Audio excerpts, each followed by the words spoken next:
Welcome to the Patriot Training YouTube channel. My name is Clay Howell. I am the owner and head firearms instructor at Patriot Training. The purpose of this video is to entertain you. This video we are going to talk about some silly things that people have said to me at the range. At the range, it's very common if you have a fellow shooter on the line, they want you to feel as if they know what they are doing. And that's understandable.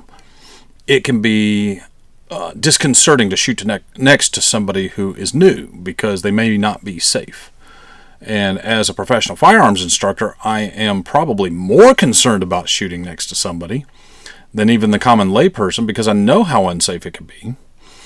And at the same time, I'm also more aware of exactly what I need to do, actions and steps I should take if somebody is unsafe.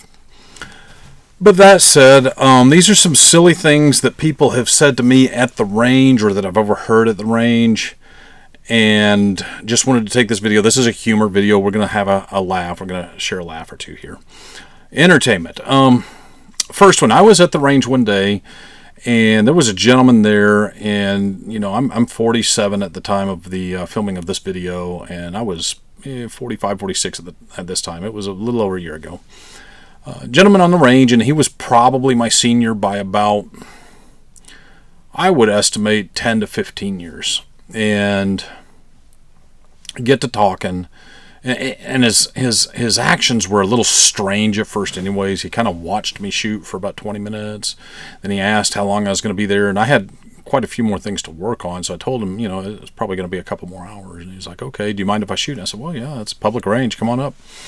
And so anyways, he came up and he started shooting too, and we would coordinate together. We'd call the range cold, go down and check our targets, then come back and call the range hot and fire, you know, and talk. And you're just being ordinary human beings, and he wasn't grievously unsafe or anything like that. And as we, you know, introduce ourselves, and you know, he tells me that I had asked, and he asked me if I had served. I said no, I've never been in the military, never been in law enforcement. He was quite surprised because the shooting was better than decent, and asked if he had served, and he said yes, he had served in the Navy as a Seabee. And I said, wow, I know 3 or 4 Seabees. That's really unusual for such an uncommon job in the military, Navy Seabee. I can roll off 3 or 4 that I know right now. My friend Randy, Chris, David. I've got several friends that were Seabees. And I said, that's, you know, unusual. Cool. Awesome. And I said, when were you in the Navy? He said he was in the Navy between 1981 and 1983. I said, okay, cool. And, you know, I didn't have the heart to tell him that in 1981 I turned 6, and in 1983 I turned 8. So he said he was in a little over 2 years, and I said, okay, gotcha. And then he, a little bit later, we're shooting, and he said, yeah, I don't tell everybody, but I was also a Navy SEAL. And I said, oh, wow, okay, that's impressive. And I'm going to put the story on pause. I'm going to tell you, I've watched a great number of videos from Don Shipley, who verifies the veracity of Navy SEALs. He's the person that's in charge of keeping up the Navy SEAL database. He has a list of everybody who ever went to BUD/S, everybody who ever became a SEAL. And he can look it up by years and names and all kinds of things. I've watched numerous videos, and I cannot lay claim to being the end-all be-all.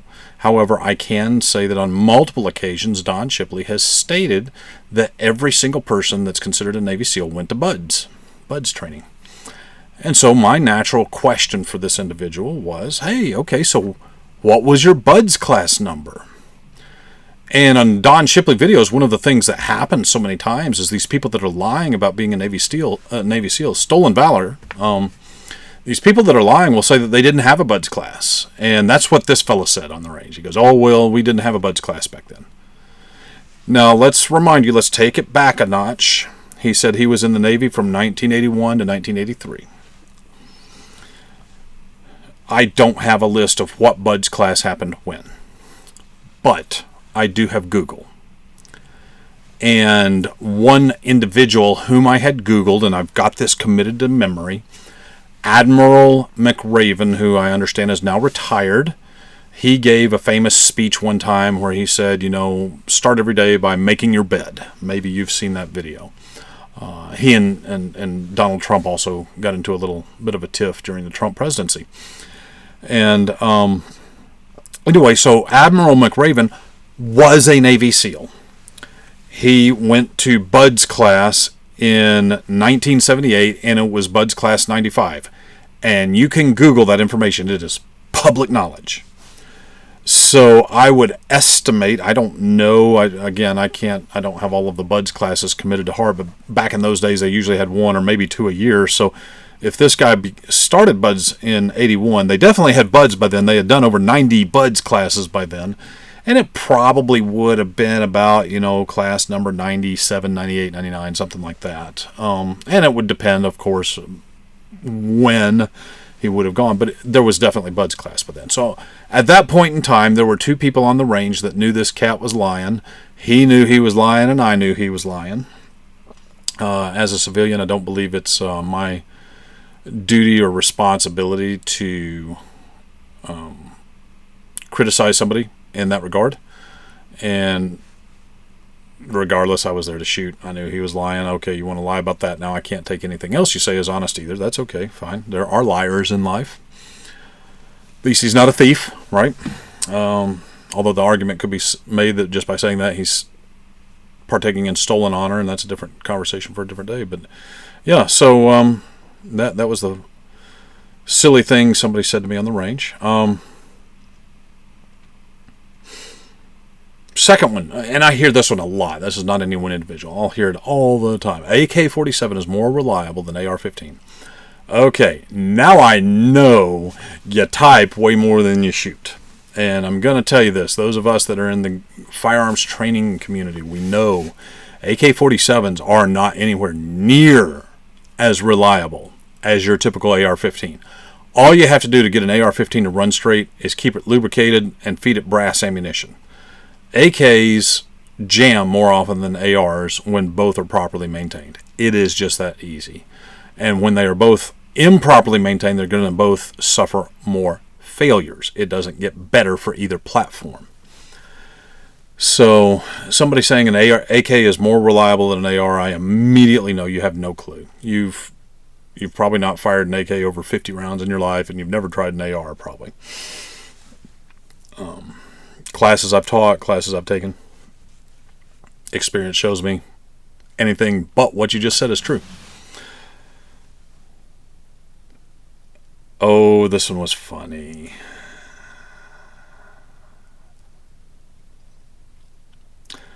You gotta love braggadocio.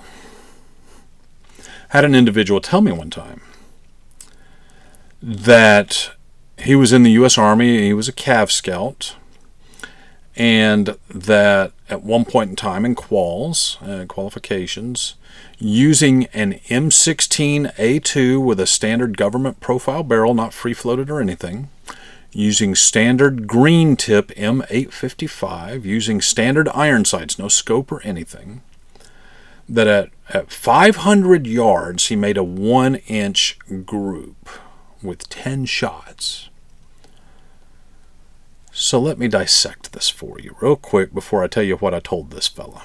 Because, again, at that moment in time, 2 people knew he was lying.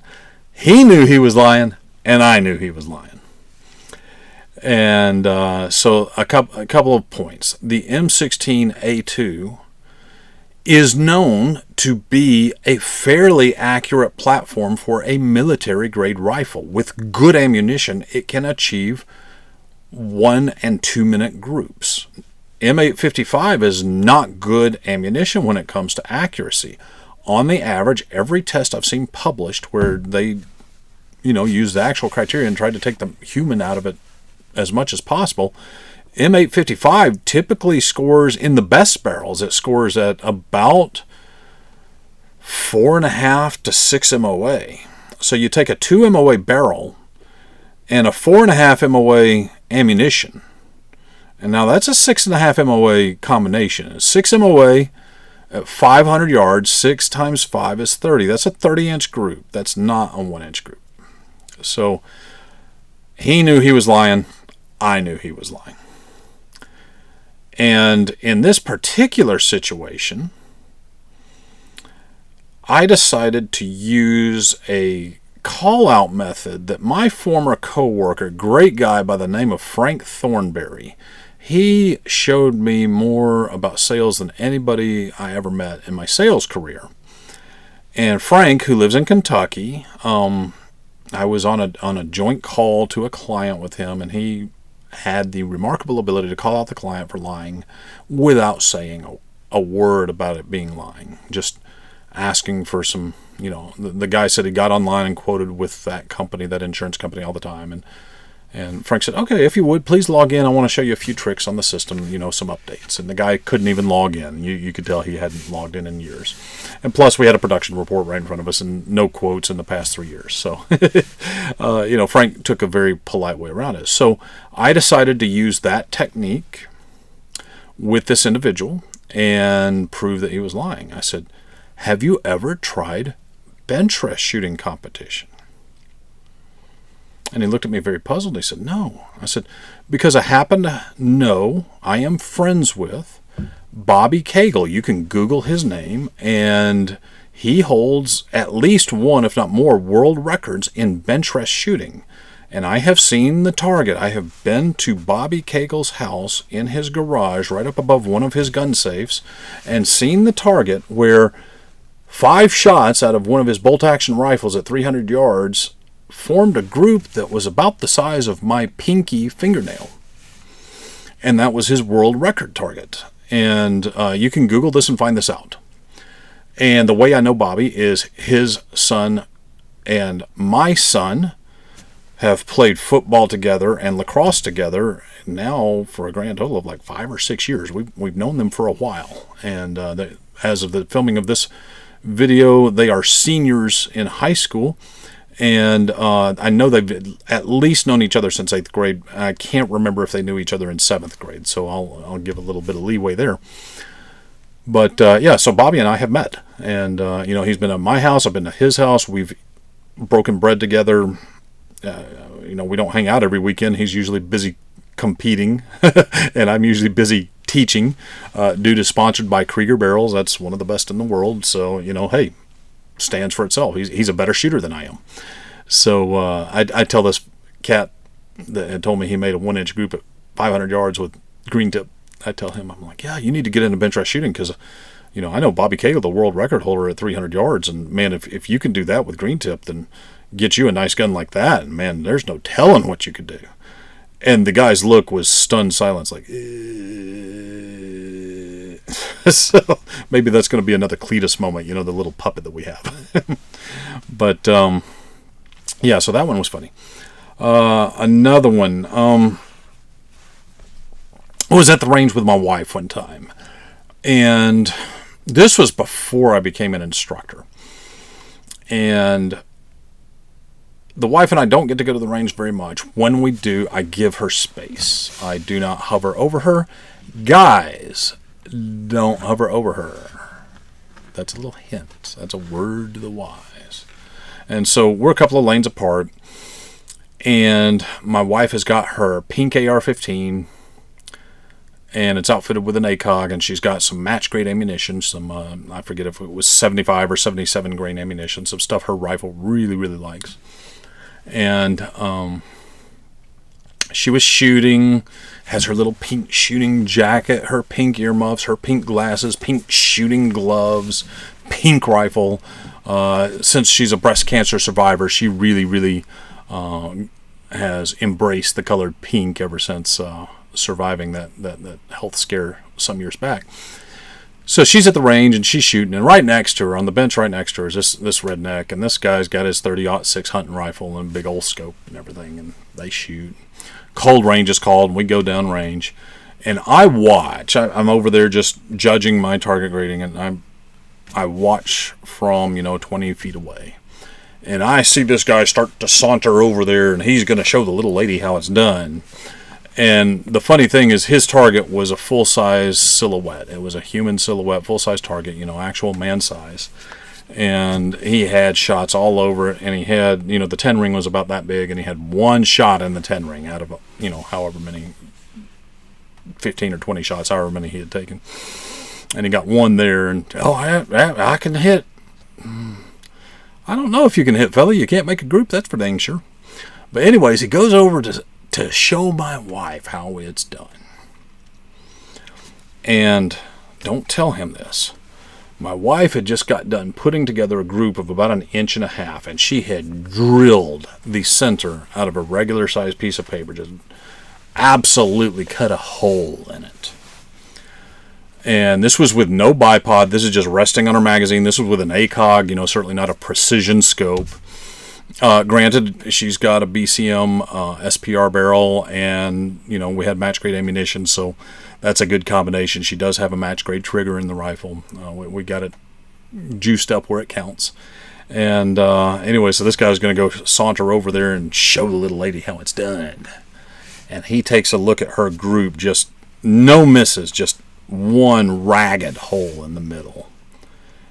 And I'll never forget, that guy looks at that group and looks at my wife and looks at that group and goes, shit, and walks right off, doesn't say a word to her. And to this day, my wife said that was the best compliment she ever got on the line.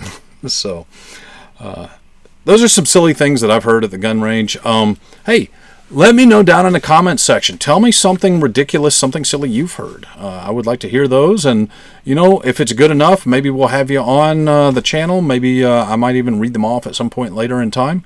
But if you like what we're putting out here at the Patriot Training YouTube channel, I'd like to encourage you to hit that like button, subscribe, click that notification bell so that you get notified when we drop a new video. And I also need to remind you that you do not have to be a patriot to train, but if you want to consider yourself a real patriot, you had better train to be considered that real patriot. Take care.